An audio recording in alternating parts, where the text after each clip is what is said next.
Hey PVMA, this is Michaela Buchel, your 2024-2025 Public Relations Chair, and we are joined today by Gretel Werdak, your 2024-2025 President, and Dr. Emily King, who you may have seen on TikTok, Facebook, Instagram, or any social media platform that you watch your short form content on. Her clinic, All Star Clinic, has gained a large following from her comedy vet clinic based videos, and my first interaction with the account was when I saw their sort of I'm gonna call it their office parody, and it was sort of like the vet clinic Mhm. office style, and I thought that was awesome. And Dr. King, would you like to give us a little bit of background information and introduce yourself a little further? Sure. So as you mentioned, I'm Dr. Emily King. I owned All Star Veterinary Clinic until about 2021, and then I sold it to Southern Veterinary Partners and currently still work there. It was kind of an evolution of a business cycle, pretty much. So we can get into that if we want to talk a little bit about what that looks like and how that rolls. I know that some students and some veterinary students as well always have questions about those kinds of things, but I graduated from vet school in 1996, and then I opened All Star in 2003. So I had been out of school about 6 or 7 years. As far as the social media experience, that really took off probably 5 or 6 years ago when my oldest son came into the clinic with a business plan. He had graduated from school at Webster University and has a degree in game design and simulation. Anyway, he was like, "Hey, listen, he was really getting into video production, and he was like, I think we can do some really cool things at the clinic. And here's my business plan, and here's what I think it'll do." And so he's the one who created all of the Office series. He is a huge Office fan, huge, huge, huge Office fan. And so I think that he just, was inspired by that comedy, and he writes all the scripts, and then we tweak it here or there, like, and he worked at the clinic for 5 years. Now he owns his own business and still does all the clinic work, social media work. But yeah, I mean, it's so much fun on several levels. It's fun to be silly and to draw attention to the stereotypes that we see in veterinary clinics, whether it be with clients, with employees, with veterinarians, with pets. I mean, there's so much of it. And so I think we can all relate to that, and it makes everybody smile, I think, when they see that and they're like, "Oh my God, that happened to me last week." I think one of my favorites one is when he had one of the employees like set this ginormous pile, like bag of poop on the counter, and it was like, "Oh, I'm here for my visit," and it's like, "Oh my gosh, people bring in so much poop that happens, that actually happens." But like, I mean, it just makes you laugh, and it just think, one of the objectives was just bringing joy into the workspace. So that's probably more than you wanted to know. But yeah, I mean, I think that's where the social media aspect really took off. Really. Well, it's so important, right? Because when a Yes. lot of people Google veterinary medicine, they see like all the negatives, right? But they don't see like the great things behind the scenes, or they just don't know because as soon as those appointment doors close, most people don't have any idea what's going on behind a veterinary clinic. Right. Yeah, exactly. One of his primary objectives in his business plan was he wanted people to know us before they knew us. So he wanted people to know who the staff were and who the veterinarians were, because for follow through as a veterinarian, you really need to establish trust in an exam room. So if we can do that ahead of time and establish trust before the client ever comes into the exam room, then we're way ahead of the eight ball. So that was one of the objectives. And so he would have veterinarians do different, when we would add a veterinarian to the clinic, he would have them do different episodes. So like we had like Mythbusters and we had tips and tricks, and that new veterinarian would do those videos. And so then the community would start to learn who those veterinarians were. So then they would know who to ask for. Maybe that a certain person resonated with them. And so then when they would call to schedule an appointment, they would ask for those particular people. And that was a huge benefit of pursuing the social media as well. Amazing. Speaking of which, like gaining trust, we have a lot of pre-vet students, and one of the biggest issues is being vulnerable in a clinic and asking to get hired or trying something new in front of a doctor. Would you be able to describe your pre-vet journey and what led you to veterinary medicine as well? Yes, so my pre-vet journey is really weird because because I never worked in a small animal clinic. So my story is very unusual, and I would not recommend that anybody does it this way. This is not the way to do it, but I'm going to tell you what happened to me. Okay, so I was going to actually pursue a master's in marine mammal science. And so I played basketball in college at James Madison University, and my degree was in biology. And when I graduated, I was going to go on to get a master's in marine mammal science. One of my mentors at JMU was like, hey, you know what? Maybe you should think about going to veterinary school because veterinarians are really well thought of. You'd still be able to pursue working with this particular type of, animals, these particular type of animals if you wanted, but yet you might have some additional doors open to you because you're a veterinarian. And I was like, sure, why not? Okay, so I'll apply to veterinary school. So I applied to veterinary school and having never worked in a small animal practice. I never worked in a small animal practice. So I applied to like back in that day, you applied to each individual school. So I applied to like Tufts and I applied to Purdue and I applied to Tennessee. I don't remember if there was anybody else because you had to pay every time you applied to each of the schools. So Tennessee took me. I hadn't had physics because to graduate from JMU with a biology degree, I didn't have to have physics. And so, like, if you don't have to have it, who's going to take it, right? I mean, like, don't make yourself take it. So I didn't take it. Well, to get into vet school, they wanted you to have physics for who knows why. Anyway. So Tennessee was like, you know what? If you take physics in the summer before you come, you can come. So Purdue was like, no, you have to have physics. You're not allowed to come unless you have physics. So I was like, all right, forget Purdue, and then Tufts was fine with it as well. So I went to Tennessee because I did not want to go where it was freezing cold. So I went to Tennessee, went through physics class all through summer, and then went to Tennessee in August. And so then at Tennessee, everything was marine mammal science. I did everything marine mammal. So I worked at the Indianapolis Zoo in the marine mammal department.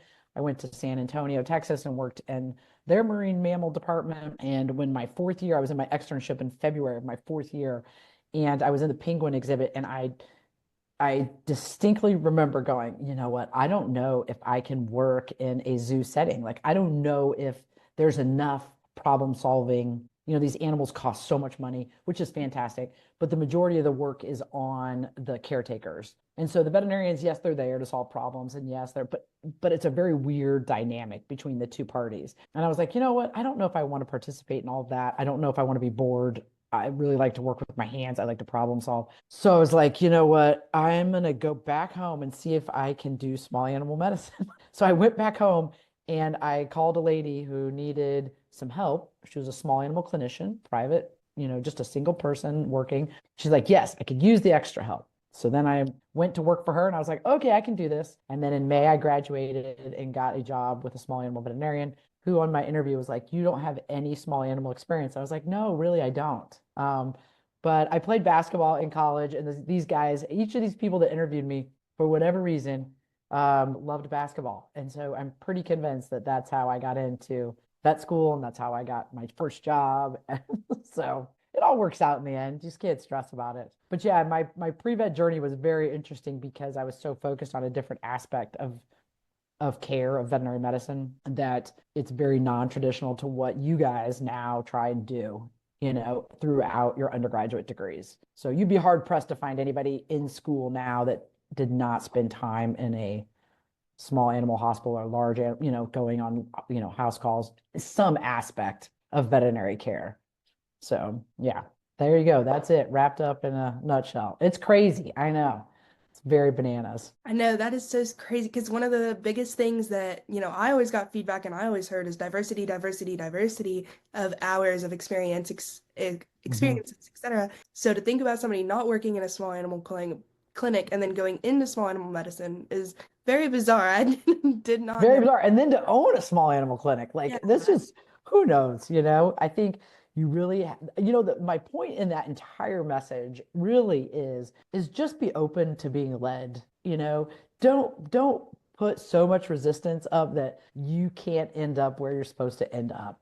And, because there are so many different opportunities that are going to be sent your way. And sometimes it will feel uncomfortable, but I think that they're there for a reason, all the things that I went through in vet school, even going to that particular vet school because we did not track. So I learned everything. I could have gone and worked on cows if I wanted to. Like that was a huge advantage for someone in my position. And I didn't pick that school because of that, but I ended up there. And so I ended up there probably for a reason, because the path that was going to be chosen for me was going to go down this particular road, And so I think that just being open to being led and seeing all of those things that are in front of you that you can take advantage of for sure. Yeah, I think that's a great way to phrase it. I've never thought about it as being led. I know Gretel had her year of yes, where she kind of said yes to all these new opportunities.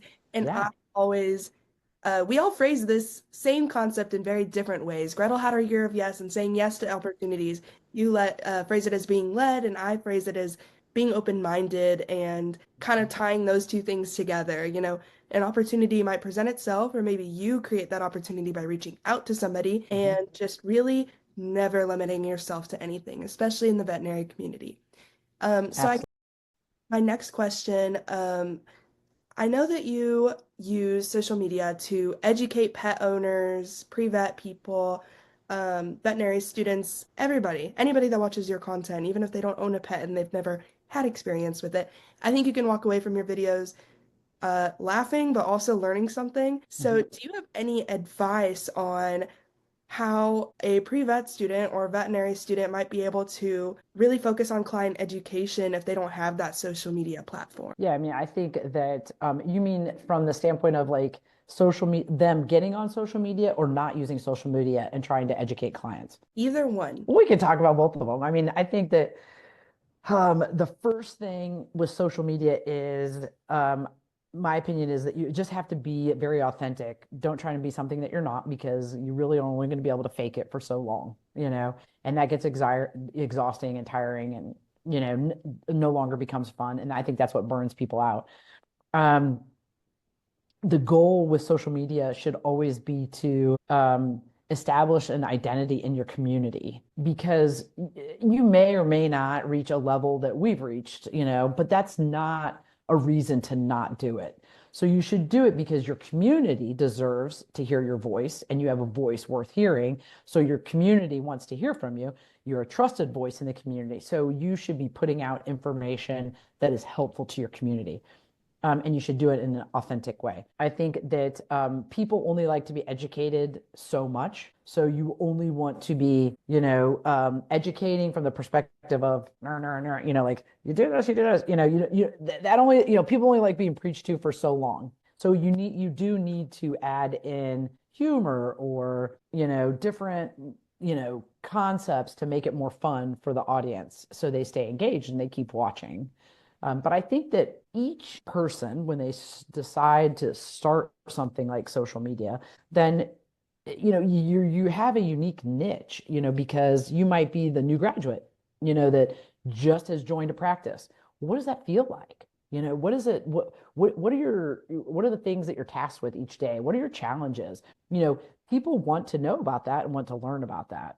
Um, I think that too often people are worried about sharing their struggle. And I think the struggle is part of what makes you authentic. And so I think that is something that's very helpful as well. And I think, really just being consistent. So once you start on social media, then staying consistent is really the key to all of it. You shouldn't necessarily feel like you've got to do something every single day, but you should do something maybe twice a week or 3 times a week, and maybe one of those is a education post. And then another one is, something funny, like a trend, that you do with some friends at the hospital. And then another one is something else, but you do those every single week, 3 times a week kind of a scenario. If you're talking about educating clients in a clinic, oh gosh, that's just the best of everything. That's so much fun because the person's in front of you. And if they're in front of you, it's such a different feeling. Gretel had a point earlier about when we were talking before the podcast started about imposter syndrome. And when you try and educate a client and you're a new graduate, that's where your feelings are going to go. You're going to go to that feeling. And, I think probably just to define imposter syndrome, right? It's like, well, how would you guys define it?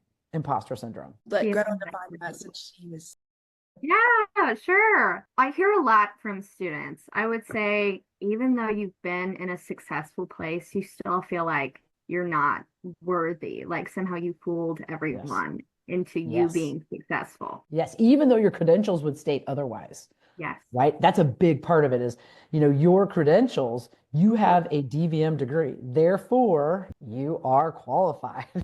So, but like, it's really hard to be like, yeah, I'm qualified. I mean, and I would say that every single person, and if somebody tells you that they don't suffer from imposter syndrome, they're totally lying. That is not, I think the difference between people is how people handle imposter syndrome. So some people are really good at keeping it under control. And then you have other people who it can be really debilitating and prevent them from growing and being successful.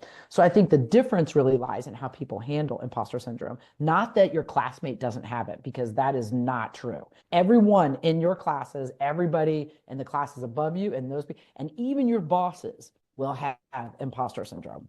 It's what you do when you start to have those feelings that really matters. And so, if we go back to educating in an exam room, you have to believe that you have something worth saying. You do because you, again, have graduated and you have a certificate that would suggest that you know what you're talking about.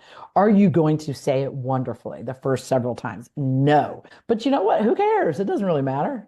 So and you may talk to that owner and, hey, listen, this is the first time I'm actually explaining diabetes. And so if I say something that doesn't make sense, I just want you to call me out on it. Let me know that you need me to back up or you need me to check in with you to make sure that you understand what I'm talking about. It's not that I don't know what I'm talking about. It's just that I may not say it in a way that you can understand it. So that gets you a little bit of freedom from basically you just call the elephant out in the room, right? I mean, like then the owner can't really isn't going to say anything, isn't going to challenge you on your education because you're addressing it before it's ever an issue. So that's one way. If you were really worried about it, you could handle it. But educating clients in a room is just so much fun because you can see their faces and they're either like, I have no idea what you're talking about, or they're like, oh yeah. And they get really excited about what you're talking about. And then you have the opportunity for young people. Young people in an exam room is a huge opportunity to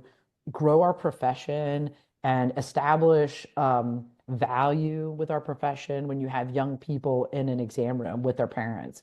And so spending time talking to the young people in the room makes a huge difference in terms of growing our profession and advocating for our profession, and then also starting to establish a relationship with the parent or the owner of the pet. Absolutely. I relate to a lot of that too because I love to teach. I tell my pre-vet club that I'm really bad at everything initially, but I work hard to do better, which I'd really like them all to know that because sometimes I feel imposter syndrome when I don't get things right away. But I will Mhm. try again. Did you feel that way at all during vet school because of your untraditional route when you got there? Oh my gosh, yes, absolutely.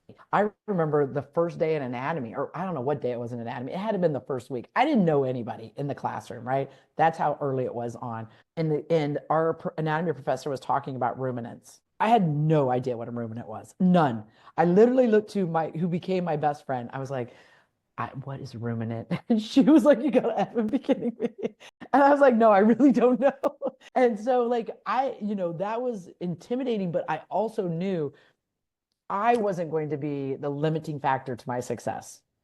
So, like I'm not going to be the reason why I don't get what I want to get out of class or out of the school or out of my education. So, then that gives you the courage to be like, well, if you think I'm stupid, you think I'm stupid, but I'm not going to be stupid forever. So, because you're going to tell me what a ruminant is. So, now I know something more than I knew before. So, I mean, yes, it is very much because you're like, how did I get into this place? I still say that now. How the heck did I ever get into vet school? I have no idea.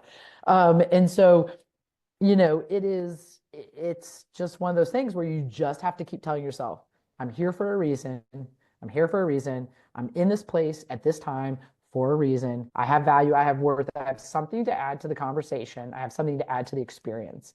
Otherwise, I would not be here. And so I think telling yourself that over and over again, I mean, that even happens at my age. You still think there's no way we can do a gallbladder surgery. What makes us think that we can actually do that? Like, so I'll talk to my associate who's maybe 10 years younger than me, I'll be like, are we really going to learn how to do this? And she's like, yeah. And then I'm like, all right, well, we need to practice this many times on cadavers. She's like, yeah.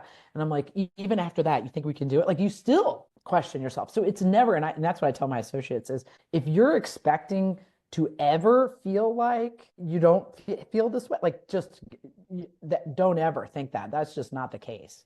Throughout your entire career, you will have instances where you're like, I could have been better, or why, I mean, so it is just it's a journey. It's just a journey, and you just have to be willing to embrace the journey and just hold on tight. And it's a lot of fun. I love that message. Ah, I just want to know, like, what is the best feeling you have when you're educating people? And you talked about people not necessarily understanding what you're saying. I think that's a huge skill to have, like taking different levels of education and breaking down really complicated issues. How do you learn how to develop that skill as well? There was a professor out of Colorado State University that I listened to, I don't remember how long ago, and she described it as like chunk and check. So you put pieces of information together and then you check in with the owner. So, if I was going to explain something like Cushing's disease, I might say, Cushing's disease is an endocrine disease that either involves the pituitary gland or the adrenal gland. Does that make sense? And then they would say yes. And then I would say, okay, so your dog has a pituitary gland tumor, which means it's over secreting, and then I would say, can you appreciate the feedback loop? Yes, I understand. Okay. So what we need to do is stop the production so that your dog no longer has these clinical side effects. Does that make sense? Yes, that makes sense. Okay. Because the thing that's really bothering you is the fact that the dog is urinating everywhere in your house and drinking too much water. Am I right about that? Yes. Okay. Well, that's what we're going to address today then by starting. So you chunk and check in with the owner. And when I learned that, that was a huge thing for me to use as a mentor teaching associates coming into the practice. Because what you want to do is to feel valuable, you want to spew everything that you know about something. And the owner's like, I don't really care about all those. Like, I just need to know, like, what is specifically wrong? What are you going to do? And what's the end result? What can I expect? And if it doesn't work, what should I do? Like, you need to cover those four things typically. And so they don't need to know like a gazillion things about a disease. You can always ask them, did I cover all? So the last thing I always do, and it doesn't matter whether it's an annual or whether it's a sick visit, is do you have any other questions that I can answer for you today? Because it's intimidating sitting in the room, right? If you are the client and you're like, oh man, I've already asked three questions. I mean, I do it at my doctor's visits too. Like, I'm not going to ask another question. I've already asked three questions, right?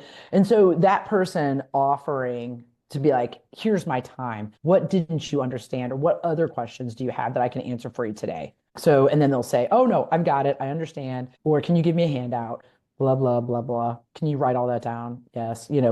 So that's very helpful. And then the other thing I always do is, and I don't know why I'm mentioning this because it has nothing to do with what we're talking about, but I always thank the owner for taking care of their pet when I leave the room. So thank you so much for doing such a great job taking care of Joey. He's lucky to have you, and we're going to get this problem solved, or I'll see you next year, or let me know if you have any questions before next year, or whatever it is, because it is a lot of work to be an owner and to take care of. And sometimes, when people don't feel like anybody recognizes that it's a lot of work. And it might be a mom that has five kids and she didn't want the dog. The husband got the dog for the five kids, and now she's the one taking care of it.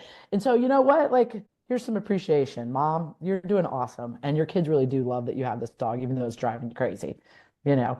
So, like, I mean, I think that is, again, a way of establishing value. It's a different reason that person wants to come and see you because you made them feel better about themselves. So it's another way of attaching, and it's done with genuine interest and love, but it's another way of attaching the people to you so that they get to know you, so you establish trust with them.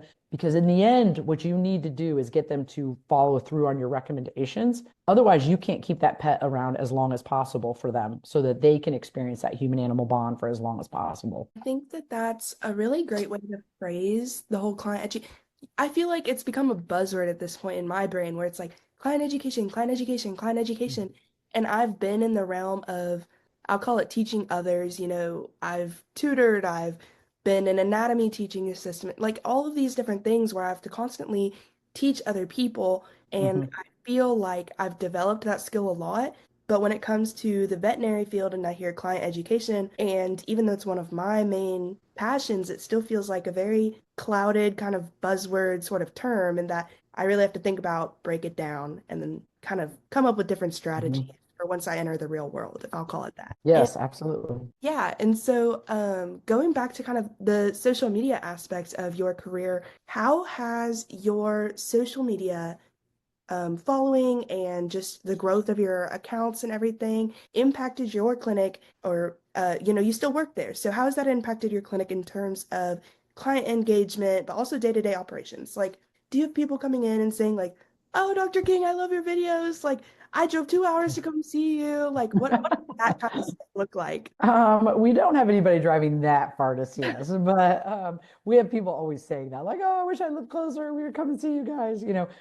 It has led to, so I think some of the side effects of social media for us include things like the staff. It is a way to blow off steam and to have fun for the staff, for those that want to be involved in it, because not everybody does. Um, it is a way of attracting talent. So we really don't have an issue staffing our clinic. So we will have talent, applying for the clinic, for the positions at the clinic. So that's been a nice side effect. I think that the clients enjoy the content. It does give us a reference point. Like we can be like, hey, we did a video on a how-to video. We called them how-to videos. Like we did a how-to video on subQ fluids or how to give this or how to clean ears or whatever it might be. You can check it out and then, they'll go and find, a video that we showed them how to do something in a room, but now they can go back and watch it again. Um, so that's been really positive. We've had people come and visit the clinic as they've been driving, across Indiana to someplace else, and they'll stop in and visit the clinic, and that's been really cool. That's been a lot of fun. Um, but yeah, I mean, I think overall, it's now it's at the point where we do have to schedule time to do the videos. So we'll batch videos. So we'll do a group of videos once a week, or he'll block out time for some of the veterinarians so that then they're doing videos for 30 minutes uninterrupted. If we're going to do something like the office series, the vet office series, then those are all done after hours typically. So we'll, meet at the end of the day or on a Saturday or something like that and do them. Yeah. And from a business sort of view, do you see it being overrun with clients? Do you have to ever turn any? I know worst nightmare is turning somebody away, but do you ever get full? Has it attracted that many people? Um, just really, how has that affected your clientele? Yeah, I'd say that because we're able to staff the clinic appropriately, we never say no. So we have a policy of seeing people same day. So it's not a walk-in clinic, but if you call, we will get you in. If you feel like it's urgent or you need assistance that day, then we will get you in. So um, the answer is always yes. We always just then figure out how to get it done. So there's enough veterinarians at this point that we're able to do that. Um, I think that it has definitely generated, I think the return on investment is there for sure. It's really, social media is really hard to pinpoint, like, okay, we generated this much revenue from this social media post. Like that's really tricky to be able to do. Is it a net positive? I would say absolutely it's a net positive, for us. And but it is not like where you can be like, we like traditional marketing, where you can be like, we put an ad here and then this ad led to this, like it's just not like that. Which gets a little tricky, sometimes. Definitely. It's a lot harder to track. And I've also heard from other professionals that it's a lot harder to know what's going to be successful, Mhm. right? Yes. And that's where Harrison comes in because he understands the different platforms and what the different platforms are looking for in terms of content. And so what performs well on our TikTok may not perform well on Instagram. And what performs on Facebook is definitely not going to perform on Instagram. You know what I mean? Like, and then the audiences are different. And then how people like he will explain like back, I don't remember when this was, but like Instagram, what they wanted to see you on the platform all the time and that was how you were going to drive engagement and get followers. Well, then it went to no, we want people staying engaged longer. We don't need you posting every single day. And then, so it's like crazy. Or TikTok is a lot of like how to, people are using it as a search engine nowadays. And so then you want to put these kinds of videos there, or this link needs to be, they always need to stay between 45 seconds and a minute. Like, I mean, like it's a lot of information. It's not something that I would have been as successful at doing myself. I mean, there's just no way. He's much younger than me, obviously, and makes sense, right? And he's passionate about it, and so then he really knows what's happening. Yeah, that sounds like an incredibly useful tool. Sometimes I wish I had, even though it's technically my job, I wish I had somebody that was a little bit more tech savvy than me because I find myself editing something or trying to make a Canva, like graphic design specifically. I get on my little Canva and try to make something. I'm like, God, I wish I had a degree in this. I need a She whole, does great. I don't know what she's talking about. it takes a lot of time and it takes so much thinking, I feel like Yes. oh my goodness. Well, I kind of want to end the interview by asking some fun, silly little questions. But first, does Gretel have any other topics she'd like to bring up? Yes, I love your talk on the power of intentional thinking. Would you be able to elaborate on that for us? Sure. I think that intentional thinking is really, really important from the standpoint of, um, I feel like if you give your brain space to put whatever it wants into there, then it's going to lead you astray. And so instead of allowing something like that to happen, being very intentional with what you're telling yourself. We often are meaner to ourselves than we are to other people. And so using kindness and grace when we talk to ourselves, maybe when we've had a bad day, or maybe we didn't perform the way that we wanted to perform, or we forgot something, like I went to Lowe's today and I was like, I forgot this one thing that my husband wanted me to bring back. And I was like, God, dude, you're so stupid. You were just there. And I had to turn around and go back and you're like, oh my gosh, why am I so mad at myself? Like, I don't get that mad at somebody else when they make that mistake. So, that's one side of it. And then being very intentional about what you put out into the universe. Um, when we started the clinic, it was like, okay, we want to be here by this time period. We want to be here by this time period. We want to have this many doctors by this time period. And so I think being very intentional in your thinking and what you're putting out in the universe is also extremely helpful as well. Thank you so much. And Michaelan, on to your fun speed round questions. Awesome. Okay, we did this with Gretel and I's pre-vet journeys episode, and it seems to be our most popular episode. So I think a lot of it was the stats aspect of it, etc. Who knows what attracted them, but I think that it was definitely a fun way to end the interview. And we did, I called them rapid fire questions, but really we probably took longer on each one. But It was not fast. it definitely took up more time than I thought it would, but it's so fun, and I think it adds a little bit more of the humor and everything that, I think just the entertainment value.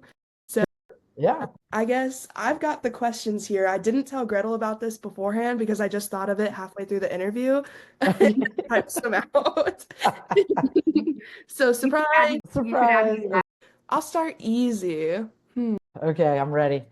Easy question. What's the funniest name you've ever heard for a pet? And Gretel, feel free to answer this as well. I think we covered this one in ours. Oh, okay, it's gonna be like shit face. Yeah, that's pretty. Oh my gosh. Yeah. I mean, there are some doozies, let me just tell you. I I mentioned this in our episode that we did this, but my favorite ones that I've ever heard is my best friend's great grandmother had Stupid, Trouble, and Angel, but Angel was the worst one. So Whenever you name an animal that, absolutely, you're gonna turn them into the devil for sure. yeah, and she lived off black coffee and cigarettes. So that's just kind of what it was, and I love it. Makes sense. All right, then my next one. Wait, you got to tell me your name, your other names.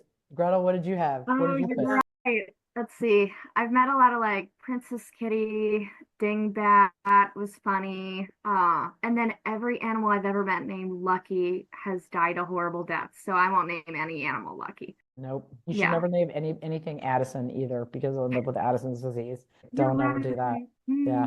Yeah, that's crazy. My next one, I mean, there's endless stories. Everybody has endless stories about this, but have you ever felt like personally victimized by a cat?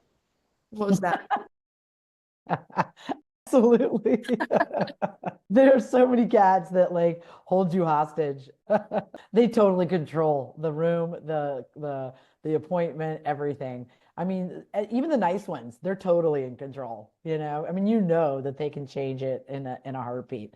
And so you really are just working on their behalf. Like it is, they are definitely the leaders in those spaces for sure.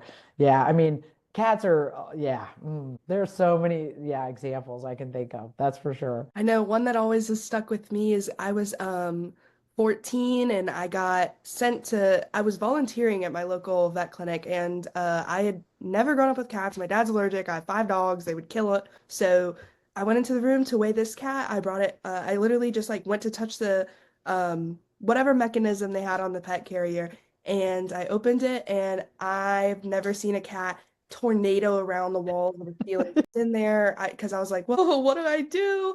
And then they had to come save me. So that's probably mine. Gretel, do you have any cat stories you'd like to share?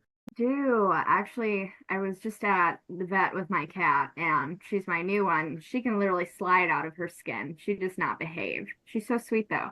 And so the vet and I were talking, my boss, and she goes, "You don't know what kind of doctor you're gonna be until you're left alone in a room with a fractious cat, and it's just you, and no one to save you." That is so true. Well, Absolutely. No one to save you. I had to do a house call. The one I was thinking of was I had to do a house call and this lady has 5 cats and she's super nice and but she puts them into separate areas. And so she put Monkey as his name into a separate bathroom. And I entered the bathroom and that cat jumped up the shower curtain, jumped on the curtain rod, across to the shower head. I mean, it was all over the place. I was like, what is happening? You can't quite So describe that tornado no, experience until you see. yeah, Like yeah, absolutely. I don't know how they defy gravity and all odds like that. And she was like, this cat was knocking stuff off the walls, and I'm like chasing it like a cartoon, like trying to catch all the, the posters, whatever he had on the wall at the time. Yes, All right, my next absolutely. question. I feel like this one's kind of hard, but not really for me because I grew up as a ranch kid. But would you rather work a shift with no coffee or no gloves? I would rather work a shift with no coffee. I agree. Yes. I Imagine expressing anal glands without gloves. Oh God, I can't imagine. Yeah, Yeah, no. I was thinking more large animal, and I was like, I feel like I already don't wear gloves half the time anyways.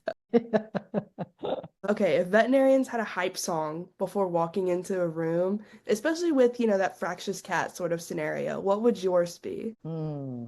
There's a couple. I mean, it could be. I'm not good at songs, so like the names of the songs. So, and I'm definitely not singing it. But let's see if I can think of it. Okay, one would be the Confident song by, isn't it by Dem like Demi what's Lovato. Yes. Hmm. Yes. That would be my like, okay, let's get psyched up to go in this room. Like we can do it. I can conquer it. What about you guys? What would you play? I like Diva by Beyonce. Yeah, that's so hard because I'm such a music person, but I would say like lately, like before I go into my service job shift and I'm like, I need some energy. I'm 2 Red Bulls in and 3 exams in this week. Let's get something going. I'm a country kind of girl, so I'll put on like Run Your Mouth by Gavin Adcock or something that's got like that like yeah, get into it. I like it. That's amazing. Gretel's last question. So, what is a case that shocked you as a doctor? Have you ever had an animal that miraculously recovered from near death or anything? Whatever comes to mind when you think about that. Something very surprising. Oh gosh. Well, we have at the clinic, we have a wall that we call the zebra wall. So anytime we see anything really unusual, then we write that case on the wall. Um, and I would say, oh gosh, I mean, there's a lot of them up there. Um, The most interesting case I probably ever saw was a mural granulomatous furunculosis, which is like a dermatologic condition that you'll like, I'll never see it again. It was like just that weird. And the dog had patchy hair loss, but hyperpigmentation. So its skin was dying in patches all over it. And so the dog was miserable, obviously. And then once we did biopsies and sent it in, we got the diagnosis. But that was probably one of the most interesting um, cases that we've had. There's been, I mean, I mean, we've had like a beef jerky kidney case, where the beef jerky was recalled several years back and it was a nephritis case. We've had blastomycosis, that was in the eyes. I mean, like there's so many interesting, you're going to get to see so many cool things. And even out in general practice, if you're willing to take your time and work the case up in a good manner, you're going to get to a diagnosis most of the time. And even then, even if you go through all the steps and you don't get the answer, a lot of times you refer them and the specialist doesn't know what it is. And there are those situations where, you know what, it's medicine. Sometimes we don't have an exact disease process, which is probably something I didn't realize when I first got it. I thought everything had an answer. Like if you just look hard enough or do the right things, that you're going to get the answer. Speaking of cats, that's never, like cats are like the worst about that. You can do everything and do it right, and then you still don't know why they're doing what they're doing. Like, why did you lose weight? Why are you still losing weight? I've done everything I can do to figure out, and you don't know. You don't have an answer. And so I think it's just an interesting part of our field. So yeah, stay persistent. That's for sure. Yeah, especially since, you know, animals can't talk. You always hear that, whatever.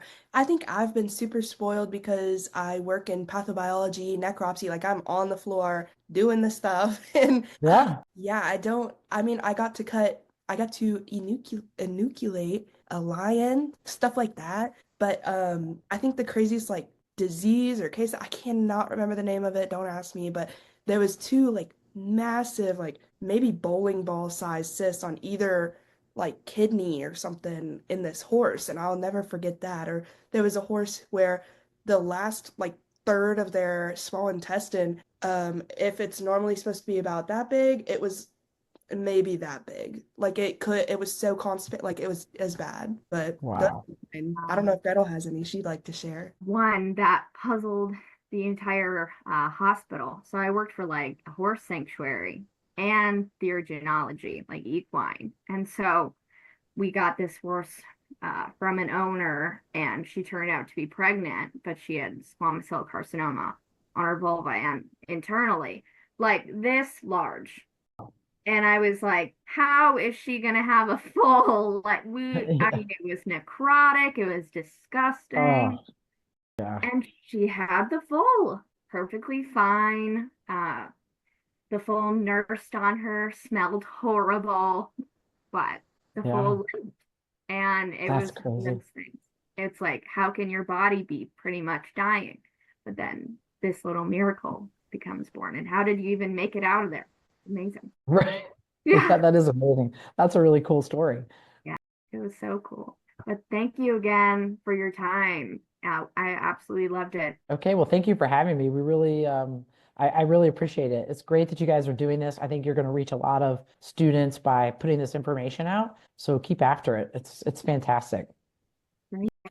Right. Well, thank you, everybody. Thanks for joining us today with Dr. King in this last installment with Gretel and I, most likely for our interview series. It's so sad, but if you're coming to Symposium next week, come up to us. We'll have a table. We'd love to say hello. And I'm sure that we will see you again soon. But thank you, Dr. King, once again. And yeah, we'll see y'all. Okay.